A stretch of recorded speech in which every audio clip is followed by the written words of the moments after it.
Welcome back. On our last episode of Parenting the Mental Health Generation, we spoke with two Glenbrook North grads who shared stories about what it's like growing up on the North Shore of Chicago. And today, we're going into the schools again by speaking with a fantastic teacher who's seen it all for nearly 2 decades. Hi, I'm Aimee. And I'm Lisa. Today, our wonderful guest is Aimee Wool, a high school teacher at GBN who's taught a range of social science classes for the past 18 years.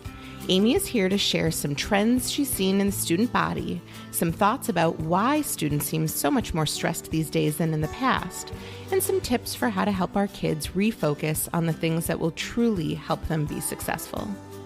So put in your earbuds, take these 30 minutes for you, and join our conversation with Aimee Wool. Hello, Aimee. Welcome. I'm in an Aimee sandwich today. Yeah, you are. Thank you.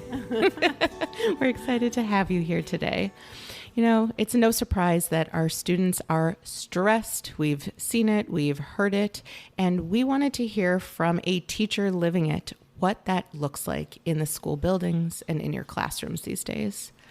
Yeah, happy to share my experiences with you guys. I would say students, especially in the fall, and especially our upper level classmen, this pressure with the college application process seems to be far more overwhelming than, let's say, 10 or 15 years ago. I think as the focus of colleges has been greater and the acceptance rates at schools that our students used to be frequenting seems to be dropping, students feel this pressure to take advanced classes, honors classes, advanced placement classes, be involved in leading several extracurricular activities, being involved in sports, doing community service on the side, all while managing a social life and, family stress and pressures. It's just feeling like a lot for our students, and they feel overwhelmed and that they don't have enough time in the day to manage all of their various responsibilities while sleeping. The sleeping has very much been sacrificed.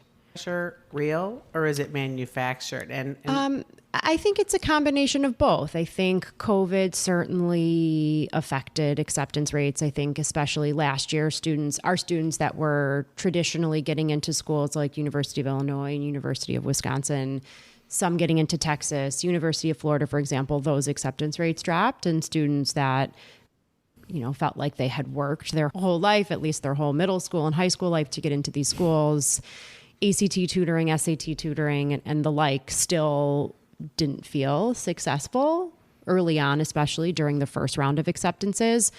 Now, many did get in after they had been deferred, but I think the pressure is real. I think that there are more students, especially at GBN, applying to schools that might be considered, or what would have been considered 15 years ago, as reach schools. And so students are no longer just applying to 5 schools. Like when I went to Glenbrook North in the 90s, I applied to 4, got into 3 and picked one, went to visit 2, picked one, it was done. And even when we used to do the handwritten before the Common App, when teachers would do their letters of recommendation, we would print them, we would put them in envelopes with stamps and send them off. And I was maybe sending 5, 6, 7 per student. Now with the college app, students are applying to 10, 15, 17, 20. I mean, it's just ballooned, and the pressure to get all of that work done by oftentimes November 1st, especially for the seniors, while managing all of the other pressures that they feel, it's a lot. You guys are going to have to excuse my naivety on this one, and welcome to the fact that I'm Canadian and did not have to go through any of this myself. And it really is a very different landscape in Canada than it is here with the college applications. I want to believe there is a school for everyone, and I'm trying to understand, is the pressure that you're describing because there are certain schools that people think they need to go to? Or are there schools that people truly have to go to? I mean, I can tell you as my perspective, I didn't go to any of those schools. I went to a school nobody that's listening to this will have heard of in Canada. And yet here I am living on the North Shore of Chicago quite successfully as a neuropsychologist. I'm just not sure why it's not adding up for me. Wait, before you answer that, Aimee, can I just interject that not only, I think, should the question be, is there a school for everyone, but does everyone have to go to school? No. Like, let's put into the conversation that this doesn't necessarily have to be the end game. Everyone does not need to go to school. And I think that we have several faculty members at Glenbrook North, and especially Dr. Boyle, who works tirelessly to help students find those schools that may be for them. And maybe they're not even universities. Maybe they're trade schools. We have students who take a gap year. They study in Israel. They join the military. They just take a break for a year. They travel. They do service work. It's not very many, if I'm being honest. And I think that we have a fantastic college resource center, and Dr. Boyle does a wonderful job helping students try to find that school that's the best fit for them, because these big competitive Big Ten schools is not for everybody. It's not even for most students, if I'm being honest.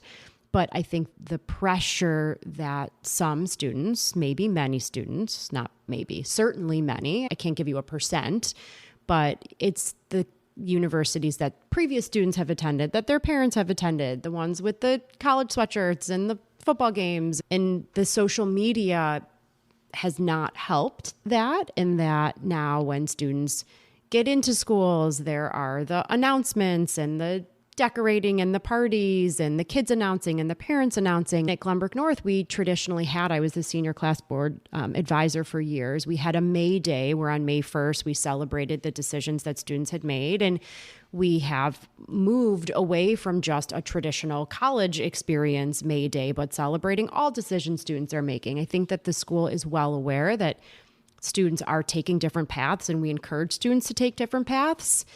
I think that it is systemic in nature. I think it is part of our community. It's part of where siblings have gone. It's where older friends have gone. It's what students see and want. And I think there is messaging around it that is so pervasive that people truly feel like if they don't go to X school, they won't amount to anything. They are doomed. And I talk to students in my office all the time who come in with that perspective. And, you know, I talk to the parents and they're worried about the very same thing. And it feels like they are genuinely concerned. Yeah. That message is, from my experience and from the social studies teachers that I work very closely with, that message is certainly not coming from teachers. Our message, and I think certainly the college counseling message and the guidance counselor's message, is that there is a small school, a big school, a medium-sized school, a liberal arts school, a technical college, a trade school for everybody. But we are just one voice, and students kind of nod their heads and say thank you, and then walk out of our classrooms or our offices, and it's back to that pressure cooker of stress that they feel. Is there also conversation that just is about being in high school? Like being present and living in the moment and being happy? And learning to love learning, learning to love friends, learning to understand your place, or beginning to understand your place on the planet. Sure. I think that, again, as social studies teachers, we certainly strive for that, especially in our civics classes, being good citizens and what does that mean, and U.S. history, learning the mistakes that country has made throughout the years and how can we be actively involved in the importance of current events. And in psychology and sociology, that's pretty much all we focus on. Yes, we do that. And I have the most fantastic colleagues in the planet who are the most caring, compassionate individuals who are noticing when students feel down or overly stressed and pulling them aside and reminding them that they're more than just a test grade. They're more than just their grade in school. They're more than their college. That doesn't define you. It may feel like it does in the moment, but it does. We are trying. I know parents are trying. I think that this is truly systemic to our community right now. What can Catch do, Aimee Wool? No. What information can we bring to the parents? I know we try to remind them of the importance of, you know, validating their kids' feelings and listening to how stressed they feel. And but what else can we do? Yeah. I think that for many students, this pressure that they feel is actually pressure that they put on themselves. I'm sure sometimes it's coming from the parents, but I also think it's coming just within students who, again, with social media and what they see around them and who's going where and how big of a deal it seems to be, I think a lot of it is student pressure and just reminding their kids to just focus on the here and now. Sometimes part of one of our professional developments years ago was we studied as teachers this positive psychologist by the name of Dr. Shawn, and he wrote a book called The Happiness Advantage. And I show this in some of the classes that I teach. He gives this great TED Talk. It's this idea that we are looking at happiness and success backwards through his longitudinal and cross-sectional studies over 45 countries in the past 20 years. He says that we are measuring our happiness based on how successful we are. So if we are successful, then we feel happy. And the idea is that if we're always pushing that benchmark up, that we're pushing, as he says, happiness over the cognitive horizon so that it's very difficult to feel happy if the only way we feel happy is when we feel successful. Because as soon as we feel successful, as a psychology teacher, I can mention there's something called the adaptation level phenomenon, whereby we feel happy and proud for a short time, and then we adapt back to our regular level of happiness. And then to feel that rush of dopamine and serotonin again, to feel happy, we have to be more successful. So I got a 90, now I need to get a 92. I got a 92, I need to get a 95. I had a 3.3 GPA, now it needs to be 3.5. And not just for students, but just for adults as well. And so back to the home, not measuring students' worth and happiness and contributions just based on their academic success, but by spending more time together, validating character building and spending time as family and sleeping and hobbies and making students feel like this is just a moment in time and it doesn't define who they are as people. Do you feel like the students in your classes are ready to receive that? They're appreciative when we as teachers try to send these messages, and we do Mindfulness Mondays and we do a lot of journaling, and they nod their heads and they seem to appreciate it in the moment. I can't see what happens when they walk out of the room. They're just so polite. Perhaps they're just happy to hear it for a moment, but I don't think the message just coming from teachers is enough. I think if it was coming from parents at home too, I do think they'd be receptive. I do believe, though, our students feel like our parents don't understand because it wasn't so hard for them. It wasn't so stressful for them. And they're right. It wasn't. I wonder, even before they leave your classroom, we talk about the things that really matter and how we're not defined by our grades or our score on something, but then they are graded on assignments, and then you're returning those assignments. And for a student who maybe worked hard and did spend too many hours and stayed up too late and compromised their sleep schedule in order to perform and then didn't get the grade that they wanted, how are you seeing them react to that? It varies. Some are more resilient and have more grit than others. Some can handle setbacks with a growth mindset a little bit better than others. I think it also depends on the student's mood that day, and again, how much sleep they've had and how much accountability and ownership they're willing to take. And sometimes some students are wanting to take classes that maybe are a real challenge for them, and not just one class that's a challenge, but maybe a few classes that are challenging. And it's truly hard to manage all of that and still feel quote unquote successful and then quote unquote happy, sadly.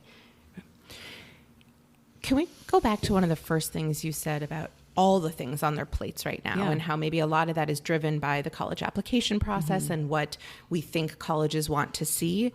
What do you advise students then who are taking a bunch of classes, but then also trying to be on the sports teams and participate in clubs? Do you encourage that diversity? Do you tell them to stop engaging in so many activities and actually have some downtime?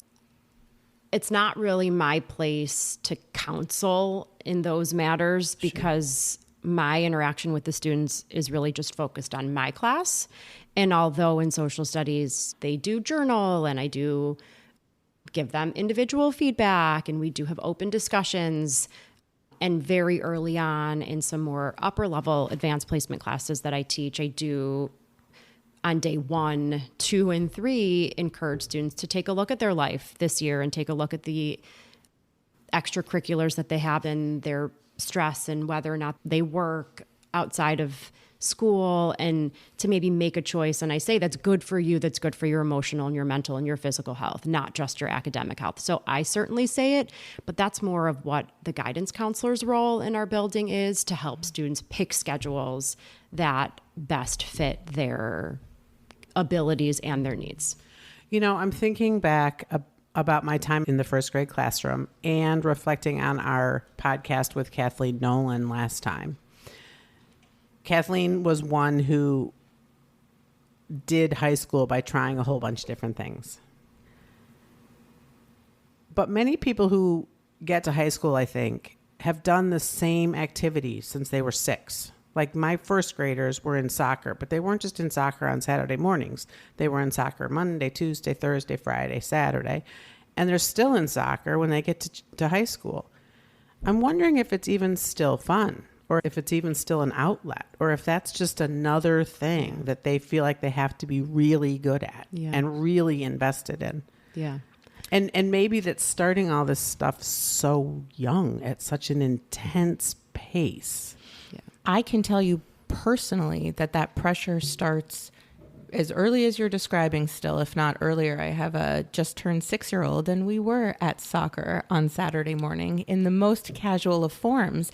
And yet he had a really great game. And 3 parents came up to me at the end and said, you know, you're going to have to do travel soccer for that child, right? And I was like, nope, I don't know that, in fact. And immediately I had this reaction of, I feel like I have to choose between competition and wellness, or balance and pressure. It becomes this dichotomous problem to solve that I think, again, the pressures from other parents in the community make it really hard to just be a present parent and think about what's best for my own child, and also let him drive that show and decide what he wants to do.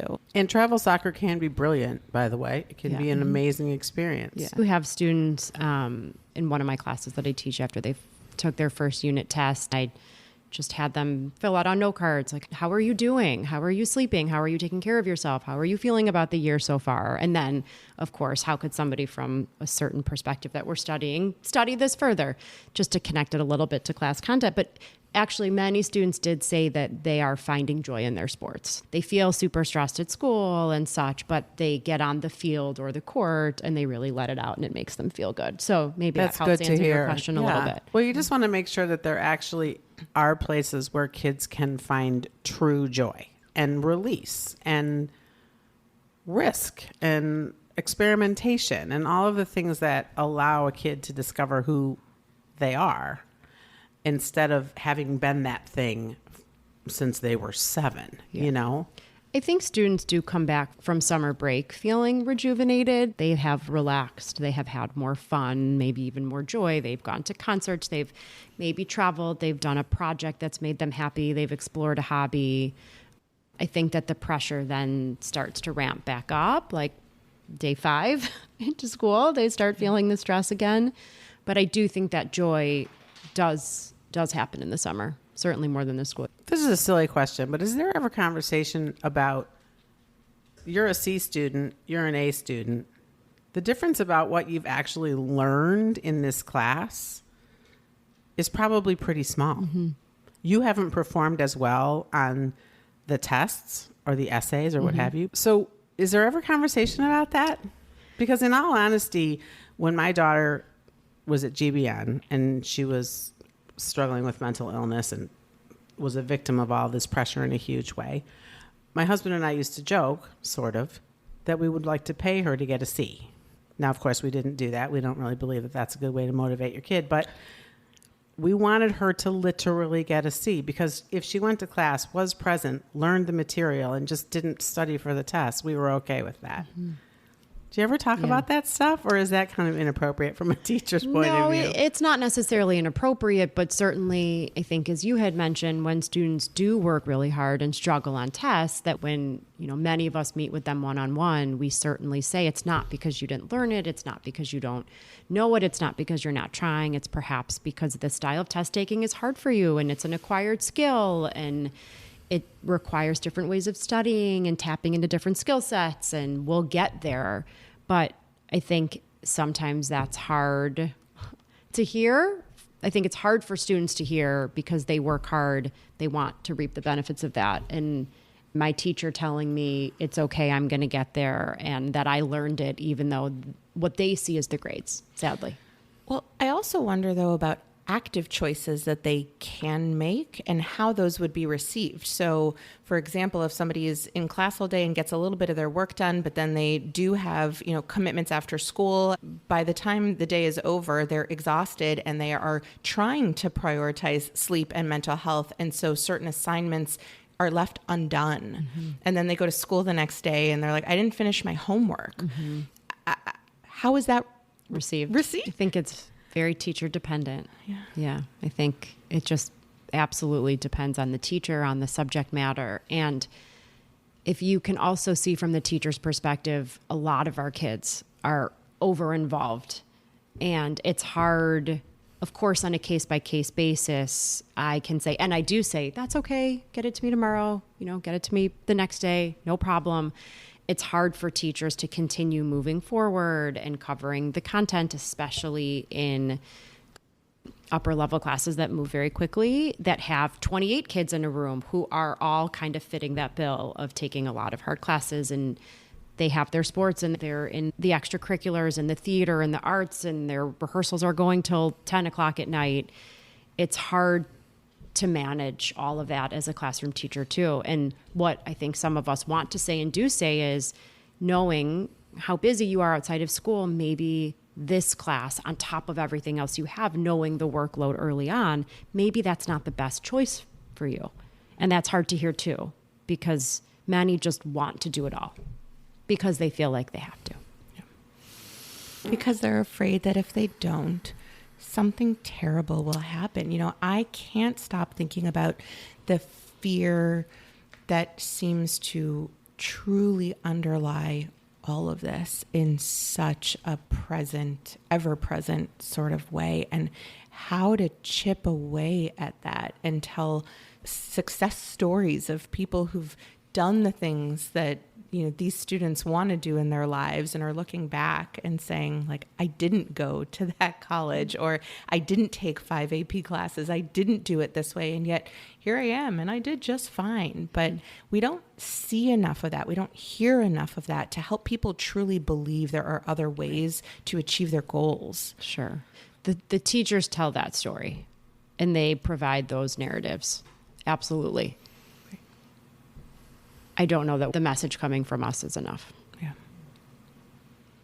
Well, I think it doesn't help that we've all chosen to live in a place, in large part because the schools here have a good reputation. I mean, let's get real. That's why a lot of people live here or come back to raise their kids here that have grown up here. And, we were just ranked like the best in the world, or, number 2 in the country, or whatever it was. And that's arbitrary measure that we are. Well, I took a snapshot from the newspaper about the criteria by which that was chosen, and it left out some important pieces, let's put it that way, namely mental health and well-being. But I guess what I was going to say is, I think that if we could somehow redefine what it means to live in a place with a good school system. In other words, a good school system doesn't mean that you get into good college. A good school system means that your kid is safe, your kid learns some things, your kid's cared for, develops well, understands who they are. That, to me, is a good school system. And so somehow if we could work to sort of redefine that, because what we decided when kids are so small is that we're here to be somewhere else. Like, we're here to be in the school system in order to get elsewhere. And we're not just marinating in being here. Well, and what's crazy about what you're saying is that it sounds like these things are mutually exclusive, but cognitively that doesn't make any sense to me, right? We are more available for learning when we do feel good, and when we are getting good rest, and when we are feeling resilient, and when we have our mental health intact. That's when we learn best. And so you'd think that there'd be a way to be academically successful in the classic ways that all of these measures are defining it, while simultaneously being healthy, and we simply haven't struck that balance yet. Well, and I think it's also interesting to remember that in our last podcast, again, those two young women, when they reflected on their experiences at GBN, the things that were most important to them, that have stayed with them the most, were that they were both lucky enough to develop friends that they still have. Yeah. None of them said, oh my gosh, that class I took was fantastic. Loved spending 7 hours a night on that homework. Exactly. True. And, those stories maybe are one of the ways that we could continue this dialogue in the community, is to remind people that at the end of the day, what really matters is that those young women feel loved and cared for and solid. And that's what we all want for our kids and our students, right? Absolutely. And I wonder too, as the parent of two young children, whether the difficult part is we're talking about these high school students who are already in high school. They've already been through, 9, 10, 11, 12 years of this schooling and this messaging and this pressure. But maybe the hope here is that my kindergartner comes home every day using growth mindset language that was clearly and explicitly taught to him in class. And he's like, Mom, I made a mistake. And you know what? I learned from it. That's the greatest win that you could come home with. The elementary schools, our feeder schools, are doing a phenomenal job with their social emotional programming. Every feeder school has a solid program in place. They spend time with the kids in class on it. They're coming to the high school. I think at least the schools have done the best they can, equipped with the terminology, the language. It's just harder for students to implement come high school when the pressure is ramped up. We're going to have to keep working then, I guess. Yes. And we will. And we have the most supportive, wonderful parents in this community who love their kids and care for their kids and want the best for their kids. And no parent wants their child to struggle with mental health or with emotional struggles or self-esteem issues. I mean, all we as parents want is for our kids to be happy and healthy. And I truly believe that our parents' hearts are in the right place. And I think sometimes it's just hard for parents to quiet the voice in the kids' heads for what the kids want. And parents just feel like they need to give the kids what they want, including the academic support, so that they feel happy and successful. We got to work on redefining these things, don't we? Yes, we Happiness. do. Yes. Challenge accepted. We still have jobs. That's good. Yeah. Well, Aimee, thank you Of course. so much for being on here, for your time and your commitment to balancing our students' education with their mental health. It is an ongoing journey, and we appreciate you with your boots on the ground helping our students. We're in it together. It's an important partnership. Thank you to our listeners of Parenting the Mental Health Generation. Stay current on all Catch programming by liking us on Facebook at Catches Community or by visiting our website, catchescommunity.org. We're glad you joined us to continue the conversation. It's important to talk about our mental health and reach out for help if needed.